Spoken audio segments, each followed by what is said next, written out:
Oh, boot up your ass, booting the nuts. You're welcome to the ballroom. What's going on, everybody, and welcome back to another edition of Wrestling with Tomorrow. I am your host, Mike Kinney, and with me today, like not ever otherwise, though.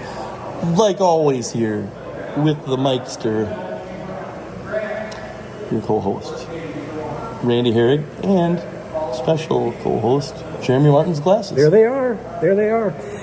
Hey, so first of all, we apologize for the audio and video. We are recording what we can, but... He's a hideous fuck. There's nothing we can do about it. I'm sorry. I hope you can hear the jokes at least. We got to get you to stop leaning on the table, because look at that, shaking it. It's like a goddamn earthquake. Fat joke. Oh, fucking earthquake, big fatty, here he comes. We are live, Jesus. Ladies and gentlemen, at the El Parole Ballroom, just hours before the final Lucha Union show, before they tear this goddamn thing to the ground.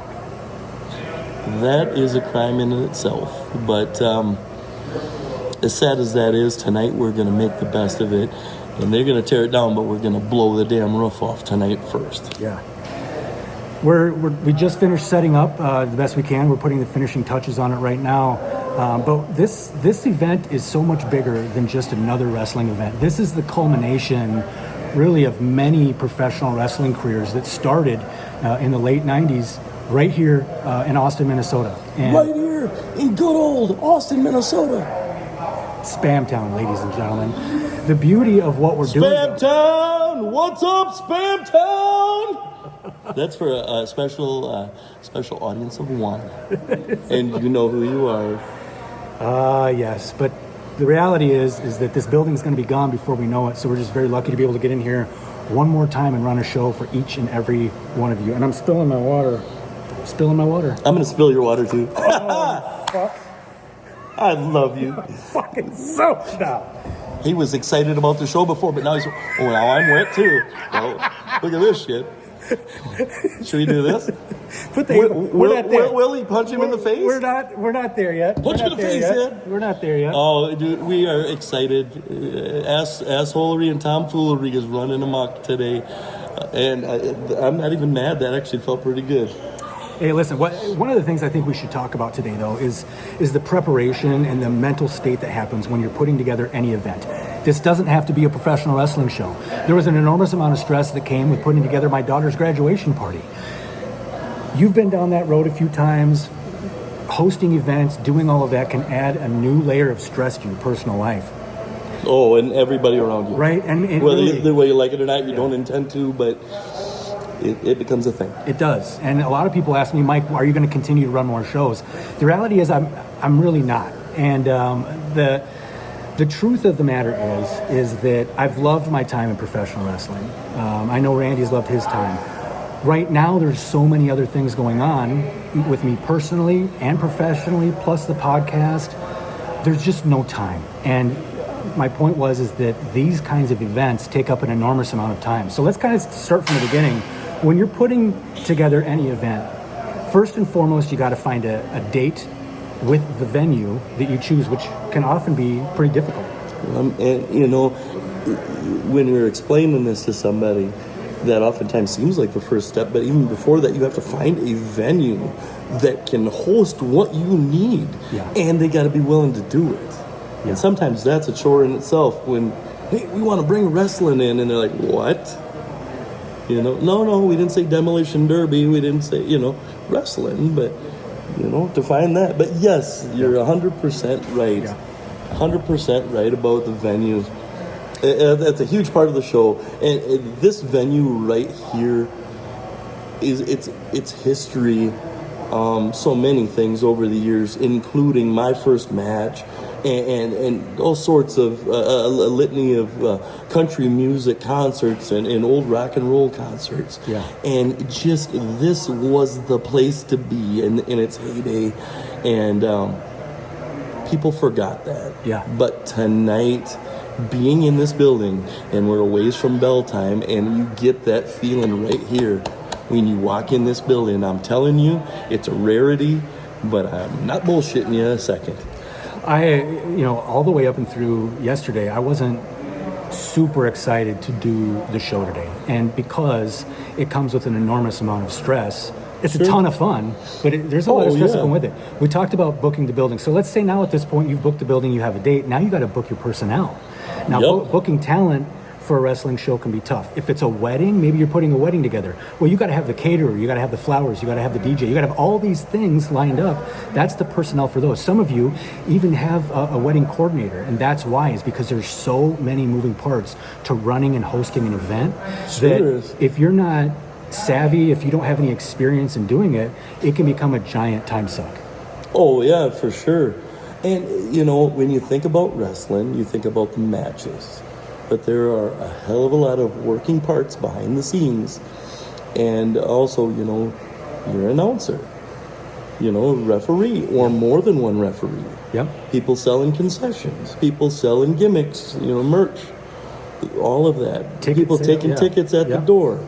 You know, there are a million moving parts, more so than, like, hey, Mike, who should we book on the show? What would be a fun show to have? Yeah. Well, that's part of it, though. I think that when you have a vision of what you want to be able to achieve, you know, if it's a grad party, you want to be able to have something very special for the person that is the center of the event. You know, if it's the graduate, the bride, whatever it is. In this case, it's the fans. That's what we're doing this for. So we're trying to make the most optimal pro wrestling experience for as many fans as we can in one night. That's a pretty tough thing to do.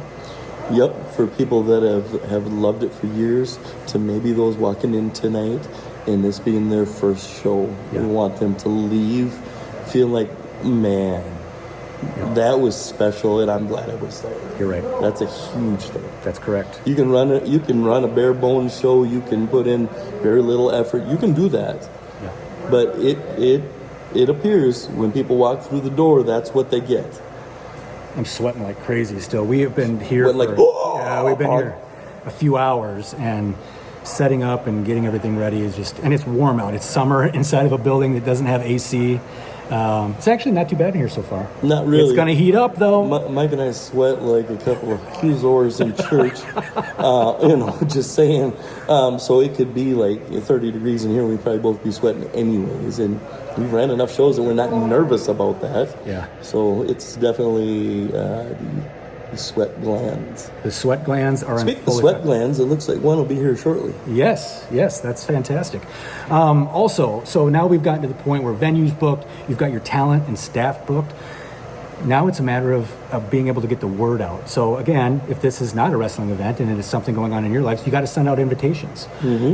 For a wrestling show or any event, a music fest, something like that, you have to advertise. You have to find ways to do that. Now, for us here, we partnered with a couple of local businesses who helped us do some advertising. Yeah. We've hung up flyers everywhere we can. We put the word out on the internet. We're really moving through all of these things in every way that we can to be able to get the word out. The best part about it is, though, when Randy and I, you know, when we first broke into wrestling, let's just say it's the late 90s, it was much harder to advertise back then. You had to have boots on the ground at all times. Oh, boots on the ground. Because there was no, the internet was there, but it wasn't being used to the magnitude that it is now. Now it's one of these things where it's like, you can pretty much advertise freely on the internet, through social media, through everything else, and make as much traction as you could with just flyers. And I'm going to tell you, too, the internet is more than the naked lady machine. You heard him say it. We need to hold him to that because, you know, this guy. So, anyway, so once, again, you got to advertise. You got to make sure everything's done. The week leading up to the show is pretty stressful because now you're confirming talent. You're telling them what time they have to arrive. You're making sure, you know, your guest list is all set. We had some pre-sold tickets. We got to make sure everything is set up for those folks to be able to get in. Yeah, that can't be a hiccup. People have pre-bought tickets, bought the front row, whatever it is, and that's the experience that they expect. So you deliver that experience. Yeah. And it can be hard.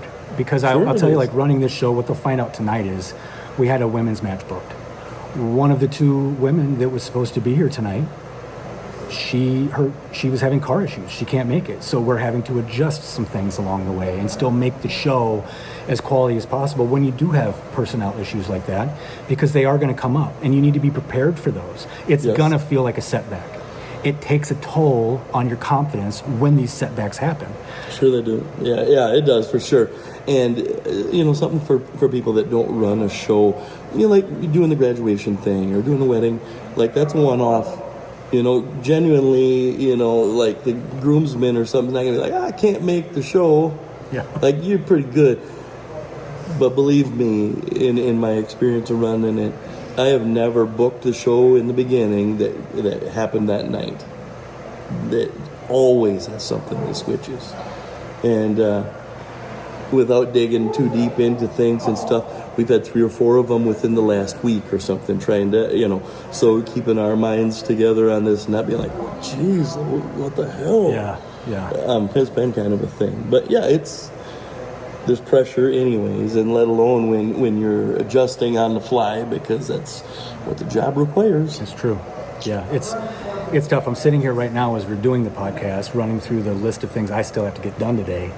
I was just thinking about lunch. You would be. Can you believe he doesn't have anything to eat right now? And that's because I am monitoring him closely. Can you please call the abuse hotline? He won't let me have anything. I even offered to order a pizza and pay for it and share, and he wouldn't have it. We're a professional podcast, clearly. Recording on your telephone and building. Because once again, we had had technical issues, and we just have to work with what we got. Sometimes that's all you can do. I just wanted to support our great sponsor, Steve's Pizza, the legendary, but you said no. So we can clearly tell who the heel is in this equation. The reality is we're looking out for our fans here because they don't want to hear us chomping and watching us scarf down a full pizza while they're enjoying their time with us before the show starts. Well, and see, what the thing is, though, dude, is this. They would see this and be like, I better go get a pizza first before we go down there. Okay. To hell with them. I'm ordering one anyways when this is over with. You wait and fucking see it. You want to let me eat a piece in here? I'll eat one in the goddamn ring tonight. You wait and see. So we're up to show day, right? Everything has been booked. Everything is ready to go. We have all the talent. We come into the venue. We set up. And honestly, after that, we keep our fingers crossed. That's the stress that's involved right before a show starts. Because, yes, we have some pre-sale, but it's not nearly enough to cover our overhead. And so we're really, really That's hoping. very common, too. It's super common. That's why a lot of people run 1 or 2 shows and call it quits. Yeah, it's very stressful. So hopefully we come out ahead tonight, at least even. Like to a minimum. We are going to. I told you last time, you were nervous last time. We blew the roof off this place. It was packed. But until you see them filing in, I know that you're the guy on the line, and it's a thing where you're like, is it gonna happen? Is it gonna happen? Even when you should know better, there's still that pressure that it could turn sideways. In theory, it's still the point, though. It's like yes, yes, it could turn sideways, and yes, everything can go wrong. And what can go wrong, I'm telling you, will. You got to be prepared for it. Usually starts with shame. When I told you a few minutes ago that as of yesterday, I just wasn't excited. This morning was a different story. Randy got a little message for me, Randy. What was that message all about? I don't know. Yes, I do. He sent me a message on the Marco Polo app. If you don't know what that is, check it out, because you can send each other all kinds of shenanigans and funny videos and stuff. But he said, like, I'm on my way to the show. Let's do this. So he was definitely in a different frame of mind than he was not even 24 hours ago. I'd call it maybe 10.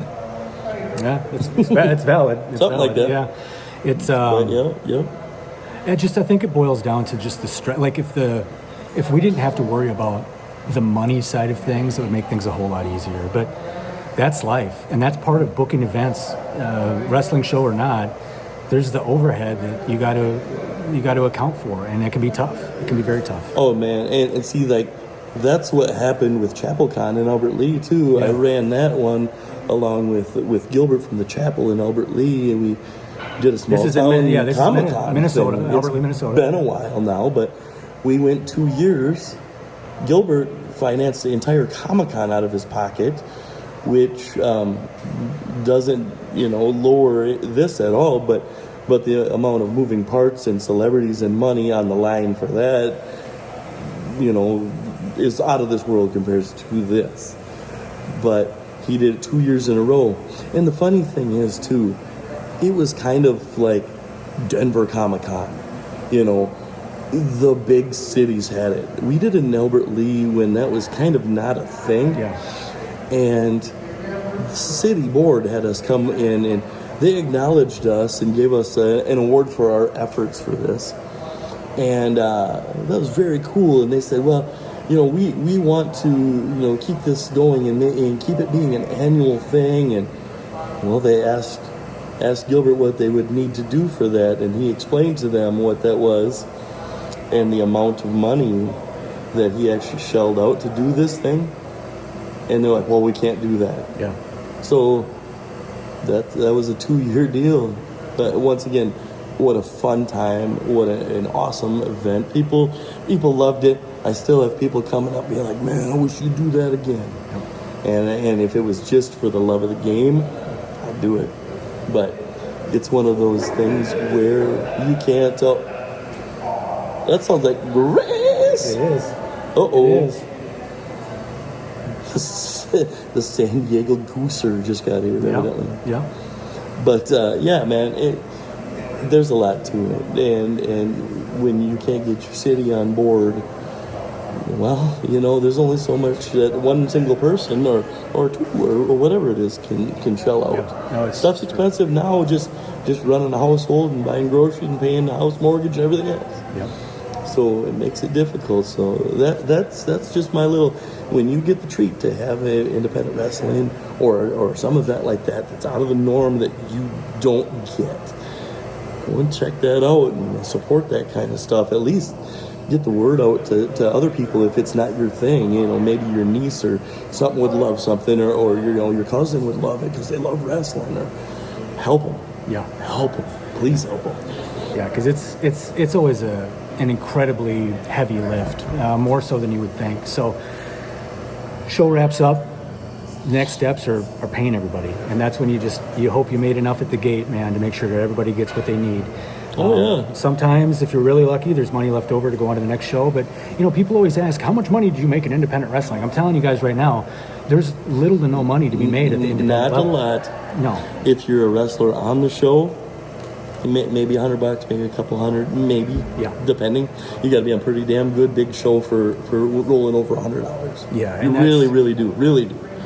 Minus fuel, minus food.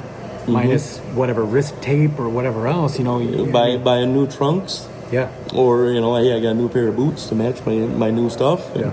Or I got a new entrance vest, or I got new pictures printed out. Yep. Yeah, it's for the love of the game, believe me. Yeah. Until you're in the upper echelon and you're on TV making some serious money, there are a lot of us that do it just because we love being there for you. Yeah. And for our own selfish, like, hey, at the end of the time, we both got to get in the ring, and what a privilege that we've had. It's a lot of fun. The ups, the downs, the everything else. But at the end of the day, when you think about it, we could have very easily never got an opportunity to be in the ring ever. Yeah, that's and true. It could have been something we watched when we were kids, and we loved it, and that was as far as it ever got to go. So. Thank you for everybody that's been there, whether I wrestled on the show or Mike did or whoever else. If you've been to shows, thank you. Yeah. Thank you for that, because it means the world to everybody to see somebody there, family, friends, or even just like, hey, I graduated with that guy, or I've seen that guy before at the store, or so. It's huge. Yeah, it's huge, and it's like nothing else. But that brings us to the next piece, my friend, the infamous Magic 8 Ball. Randy, as usual, is going to prepare a question if he doesn't have one already. And I'm going to shake up the Magic 8 Ball, and we're going to see what we got going on today. So, Randy, the floor is yours. And make sure we shake it up. I'm going to ask this, Mike, and you're not going to be happy. Oh, I'm usually not anyway, so do what you got to do. I could ask him if anything complimentary about him, and he still wouldn't be happy. He's like a hemorrhoid on the cheeks of life, is what I would Well, maybe not quite that bad, but definitely on one cheek. You spell hemorrhoid, and I'll let you call me that anytime you want. But go ahead. Shane. Go ahead. Suck it, nerd. And ask the Magic 8 Ball Okay, at this point in time, we're pretty good. Things are set up. All hiccups have been We got taken care about of. 10% left to set up. Will there be any more hiccups that come up unexpectedly today? And the Magic 8 Ball says... Better not lie. You may rely on it. That is show day. I can't even get mad at it because honestly, it's probably right. But I'm gonna tell you something too, and this is something that I have not done since the early 2000s. I brought my damn wrestling gear with. And no, I'm not planning on getting in the ring. But I'm telling you, I brought the damn gear with. Yeah, this, I know we've told you guys before, this was the place that Randy made his wrestling debut. And so it's really, for you, it's got to be full circle, right? Oh, dude, I try not to cry. Yeah. It's a pretty cool thing. It's a very cool thing. And to be able to come and just kind of like put a pin in everything that we've done from a wrestling perspective right here in this building one last time, it's pretty special. I mean, dude, even you worked before this, but this was the first big show you had. It was. But for me, Grizz, Dolan, I'm trying to think. Marty. Swapta. Yeah, it's just like, Yeah, there's a litany of them. Most of the names that we said just now are going to be here tonight. Yeah. There's going to be several of them refereeing matches that were part of that show 26 years ago. It's just kind of like a little nod to this very building, bringing back some of that talent. Past meets the present day. Yeah.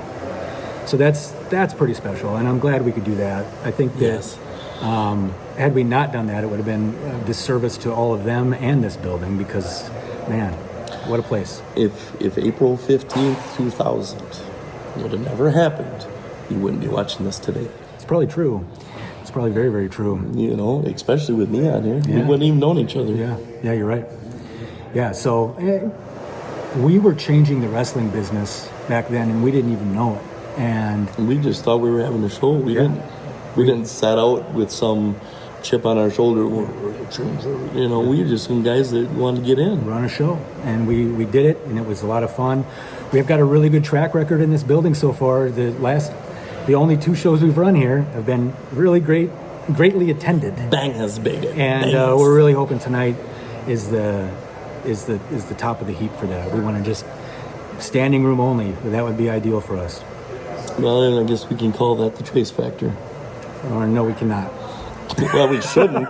We shouldn't, but you know, third time's a charm. And we're gonna have a ball tonight. And you know, like I said, I can't hardly talk, but thankfully for this building and everything, I've made some lifelong friends. Yeah. There's about half a dozen people behind us right now that we would consider friends because of the wrestling business, and we're very fortunate. You know, Grizz and I were friends before this, but I mean, Jay, Willie Mean, Marty. I mean, you of course, but just all the Redneck Justice. Yeah, man, I wish he was here. Yeah, he don't take that. He's not gone. No, but he's had some health things, and he will not be here tonight. But man, I wish that he was. Yeah, he would love it. So we'll be thinking about all these guys, even if they can't make it tonight. That's right. Tonight is the end of an era, really. This building again hosted some of the greats: Richie Valens, Johnny Cash, Revelation, Cowboy Gator McGraw. So. No, he didn't. No, it didn't. It was just Gator. Just Gator. Just Gator, the Dr. Pepper swilling, cane swinging. T-shirt and camouflage pants. Did you know, so the match that I had here, April 15th, 2000, we did a spot where there was a table involved, and Shane Shimdog was going to powerbomb me off the top rope through that table, which he did try to do, and that table didn't break. That's because you weighed about 13. But I remember laying there going, I broke my back. I swear I thought I broke my back. And I told him, I said, I said, I'm not going through it again. But unfortunately, I do remember we had used a table that was like one of those big, like heavy tables from like a church. Like a freaking industrial like banquet table. Yeah, for like a basement of a church or something, you know? Oh, man. We'll just go right through this shit. Horse shit. You want? Brutal. I remember Kenny at one point bouncing off one too. Yeah. And going on the floor. And I think he did like a frog splash when he did I think he did too. Yeah. Like, bounced right off of it. Yeet. Yeah. But man, just a litany of memories tonight. And if you weren't there, then I hope you know about this and are here tonight. Because if you're an old fan, or if you're somebody that came to the last show and was happy and just came again, I'm thrilled to have you. Yeah. We're going to be shooting a lot of B-roll tonight. We're going to be shooting a lot of the building. And we're going to put out a very mini documentary. Documentary. It's cold in here. Shut up, Mike. We're putting together a very small documentary about the venue, and we're going to put it out on YouTube in the coming months. And so we've got that kind of brewing in the background as well. Did you see that thing that's in the back that talks a little bit about the history of the building? Yeah, I randomly saw that for the first time on the way up here, and we did that live, and then we came on to do this. Yeah. I never had seen it before. So when we're going to show you that. It's cool as hell. It'll be in the documentary. So there's like a big book that used to sit in the lobby, and it shows the history of the entire building. It's backstage right now, and we're going to make sure that we get plenty of footage of it. But it shows everything. This place used to be a church at one point, so it shows stuff about the church. It shows stuff about all the musicians that played here over the years, and it's very, very cool. And so I need to make sure that we get that fully covered. We cannot let this building go into that good night without giving it its due, its last one. When I came here to look at the building before we ran that show last year, that book that you're talking about was in storage, and I saw it, and I started flipping through it, and I was like, oh my gosh, I've forgotten some of the history that had happened here, and it's pretty unbelievable. And you guys will be able to see all of that when we get the mini documentary up on YouTube. And it's our damn show, so we're showing it. That's right. But you know, there's less and less of these kind of places around all the time. You know, the Surf Ballroom in Clear Lake probably being our best local example. And I do believe this ballroom was built by the same people that did that. Yeah. So this is its sister building going down, soon here. The same developer actually made 3 ballrooms. There was they were triplets. So there's the one in Clear Lake, Iowa, which is still there, the Surf Ballroom. There was this one, which used to be called the Terp Ballroom, and now the El Paral. And then there was one in St. Paul that has since been torn down. So there'll be one left. Yeah, there'll be one left, and that'll be the one in Clear Lake. And that's what, August is when they're starting to take this down, or is it in July? I thought you said the beginning of August, but I'm not 100%. I don't know how much of that you saw or didn't see. We're having some testicle difficulties. And also there's problems with Mike's phone. He's an iPhone guy. He's not an Android like the rest of us on the planet. He's the upper echelon, and then it shits the bed. But we figure we better wrap this. We're going to get some footage for the other stuff. We're going to make sure that's there. So apologies for the short episode. The abridged version. This time. Yeah. But you can still find me out there if you want to. Yep. Tell them where, buddy. Come and look for me on Facebook. Randy Herrig, of course. Or the Instagram with the biggest, meatiest, veiniest handle on the format. Randy_Herrig_wrestling. W tomorrow with no blue check because some sons of bitches are, well, I can't say that I'm surprised they're not just overcome with jealousy. But I'm on the YouTubes too, so. You can find me over at KennyConfidence.com if you're looking for a speaker for your next event. I would love to come and work with you. I'm also on the social medias. You can find me on Facebook. You can find me on Instagram at Gator McGraw, MAGRAW. We're also over on YouTube as well, so you can go check me out there. If you're looking for one of my micro brawlers, strictlygator.com, and then one can be yours very, very soon. All you got to do is order one. You can also find this podcast. We have this podcast on TikTok at wwt.pod. We are on Instagram at TikTok is at Wrestling with Tomorrow. That's two bed shitters. That means the next one's got to be perfect. Instagram is at wwt.pod. What are we missing, pal? We are at a couple of events coming up. There's July 18th, Albert Lee, Minnesota. There's a wrestling show happening there, North Star Pro. Randy and I will be there doing a live podcast. We're going Gunther, come here real quick. Yeah, the person who's running that show is here. So he's running over. Dude, he's here. So a friend of ours is running that show in Albert Lee. And so we're just putting over the show, man. Hi, we're having hellish technical difficulties, but he's coming all the way around. But hi, buddy. 20 fucking years. What's up, guys? We are sweaty and we spilt water all over each other, and it is water. Just like 20 years ago, guys. So yes, but be in Albert Lee, North Star Pro. July 18th. The GM, he gonna be running shit over there. This Can is you the guy believe it? Can you believe it?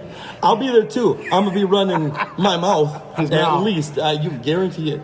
Saturday, July 18th. Don't forget Albert Lee, North Star Pro. Be there or be square. Chomo. Also, you will be able to see us if you at. Did you say a Chomo? Is that what you said? Well. Oh my God. We're serious about you being at these things. This is the caliber of talent that I have to work with, ladies and gentlemen. But we know this already. I've been carrying your bitch ass for 20-some episodes. You'll now. see it. Yeah, that's probably true. Yeah. You'll see us over at. Yeah, Nova. Where you at, boy? We'll come see you. Come see you in a second. We will also be Dork Lesnar. We will also be at WrestleCon. WrestleCon is a convention that is coinciding with WWE SummerSlam at the end of July into the beginning of August. It's like July 30th, 31st through August 2nd or something. To get into WrestleCon, who knows when that is? But WrestleCon. To get into WrestleCon, it is free admission. We will have a booth there. We will be filming people coming in and shooting some of their own little promos with us. Come and see us. Shoot your promo. Hey, when you show up at WrestleCon and you go in the door, tell them that Wrestling with Tomorrow took care of your ticket. Because that's how we do for you. They're actually all free. You just get in for free. But we still love you. So if it was more than free, like if it like a nickel, I would pay for you. All right. I really would. That's all the time we have for today. Randy, wind us out, pal. Dude, I'm an emotional ball of... But I am happy to be here. I can't not wait for bell time tonight. This is a special place. And it's rare. So grab those things and hold them close. Because... they're few and far between in this life, but we shall how does that go? Prevail. We shall prevail, bitch. So be good to each other. Come see us at WrestleCon. Be good to each other. Take care of each other. We're gonna see you soon. Thank you.